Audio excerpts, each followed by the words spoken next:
Number 6, location of events.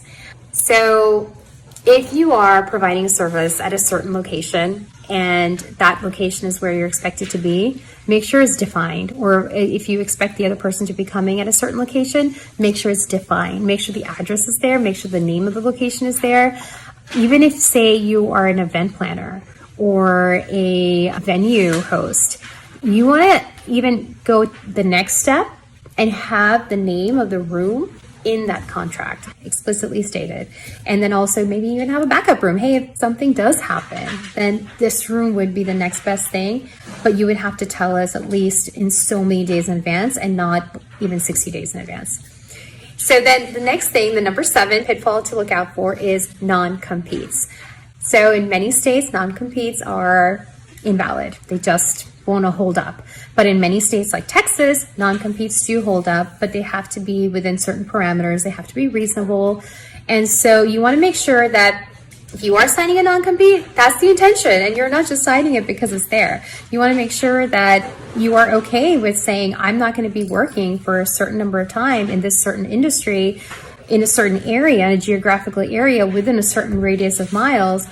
And you need to be okay with that, because in the event that you're not working with that company anymore, you also don't want to lose your livelihood and your only source of income that you are familiar with. Because the last thing you want is to lose a job and then last minute try to figure out how to make money, but then have all these restrictions around you. So make sure that that non-compete, again, resonates with you and your business, and look out in the future. Don't just say, oh, this is good for me right now. Make sure you are seeing down the road and, thinking about 5 years from now and not just what's happening today or in the next 6 months. Number 8, canceling and rescheduling. You want to make sure that there is a cancellation policy, number 1. Number 2, that there is a roadmap in that cancellation policy, and it's not just a simple cancellation policy. And it tells you what to do when somebody does cancel. And then number 3 is that if there is a need for rescheduling, then there is a provision for that. And either it defines what that means or whose discretion it is under. And then also if there is any money to be paid and how, balances are resolved. You need to have all of those things in there.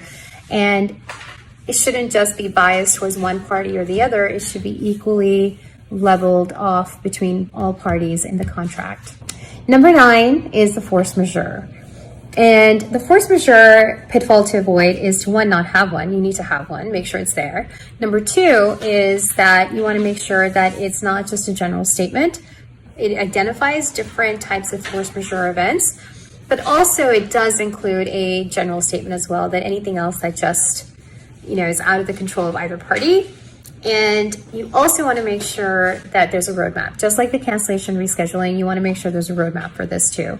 So that way you know what to expect when somebody is invoking the force majeure rights, and then what to do when that does happen. Because when you have a roadmap provided in your contract, you don't have to reinvent the wheel and you don't have to think twice about it. You're just like, okay, we got this, let's move forward now.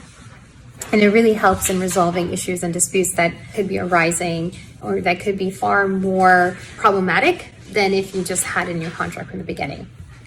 And then the choice of law dispute resolution. That's number 10. A lot of times this part of the contract is overlooked. It's usually in every single contract, but it's overlooked because you want to make sure that the choice of law is the law that is governing the contract, the law that will be interpreting the contract. But then also you want to make sure that the dispute resolution is, how are you resolving the dispute? And in which city, in which county, in which state are you resolving the dispute as well? So say you're located in Texas and the company that you are working with is located in Indiana. Now, do you want Texas law to apply or do you want Indiana law to apply? And which county do you want it to apply? So this is something that you really want to think about and make sure that in the event something does happen, if you are saying Indiana law, if you are located in Texas, that you're prepared to pick yourself up and go there. So these are the pitfalls to avoid. But also a couple things. One is, don't be afraid to negotiate. If there's something that just doesn't feel right with you, you need to talk about it. You need to bring it out to the table, because those conversations have already happened. And if there's something that's popped up in the contract that you're not comfortable with, then that needs to be talked about as well. A contract should be a mutual understanding between the two parties, and it should be literally reflective of what the parties have discussed and what their understanding is of the relationship that they're getting into.